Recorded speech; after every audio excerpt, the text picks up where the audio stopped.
আজকের যাত্রাপথ বালিঘাই থেকে রুক্মিণীপুর। সঙ্গে থাকুন। এটা হচ্ছে বালিঘাই স্কুল। সেখান থেকে বাম দিকে ঘুরে গেলেই রুক্মিণীপুর যাওয়ার রাস্তা।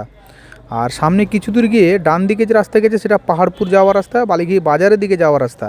আর বাম দিকে দেখতে পাবেন ইন্ডিয়ান ব্যাংক, তার পাশ দিয়ে বিডিও অফিস যাওয়ার রাস্তা। সেদিকে না গিয়ে সোজা বেরিয়ে গেলে রুক্মিণীপুর যাওয়ার রাস্তা। আর কিছু দূর গেলেই পাবেন ঝড়ের খেয়া ক্লাব।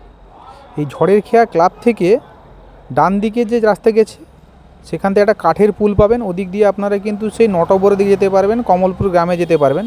সেদিকে না গিয়ে বাম দিকে ঘুরে পড়ুন। বাম দিকে ঘুরলে আপনারা পেয়ে যাবেন নয়াপাড়ার দিকে। এবার এটা হচ্ছে নয়াপাড়ার মোড়। এই বাম দিক দিয়ে একটা ঢালাই ঢুকে গেছে, নয়াপাড়া প্রাথমিক বিদ্যালয়ে যেতে পারবেন এই সামনের বাম দিক।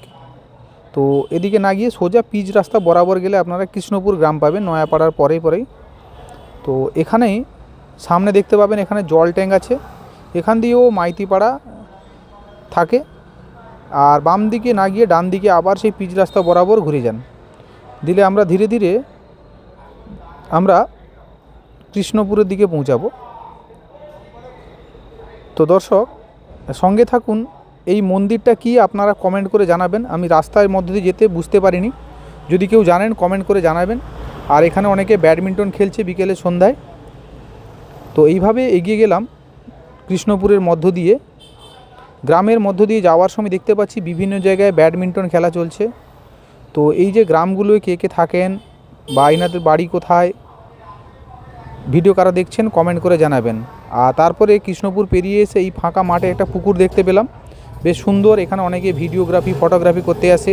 এই মন্দিরটার নাম কি আপনারা কমেন্ট করে জানাবেন। এখানে অনুষ্ঠানও হয়, আশা করি এর নাম কৃষ্ণপুর বা রায়পুর এরকম একটা নাম আছে, আপনারা সংশোধন করে দিবেন। পেরিয়ে আপনারা ধীরে ধীরে প্রাকৃতিক সৌন্দর্যে মোড়া মাঠের মধ্য দিয়ে যেতে পারবেন রুক্মিণীপুরে। তো এই সৌন্দর্য দেখার পরে আমার কবি জীবনানন্দ দাশের একটা কবিতা মনে পড়ে যাচ্ছে। বাংলা রূপ আমি দেখিয়াছি, তাই আমি খুঁজিতে যাই না আর পৃথিবীর রূপ।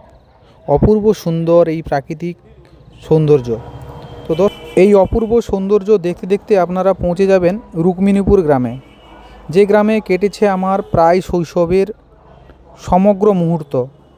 এই গ্রামে আছে রুক্মিণীপুর কানাইলাল বিদ্যাপীঠ। এই বিদ্যাপীঠে আমি পঞ্চম থেকে দশম শ্রেণী পর্যন্ত শিক্ষালাভ করেছি। পাশেই দেখতে পাবেন বাম দিকেই রুক্মিণীপুর কানাইলাল বিদ্যাপীঠ।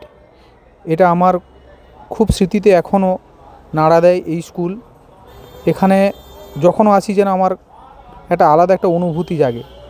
তো এই স্কুলটা পেরোলেই ডান দিকে যে রাস্তা গেছে সেটা আপনারা যেতে পারবেন পাটনাপুল এবং যশোদা পুকুর এই ঢালাই দিয়ে।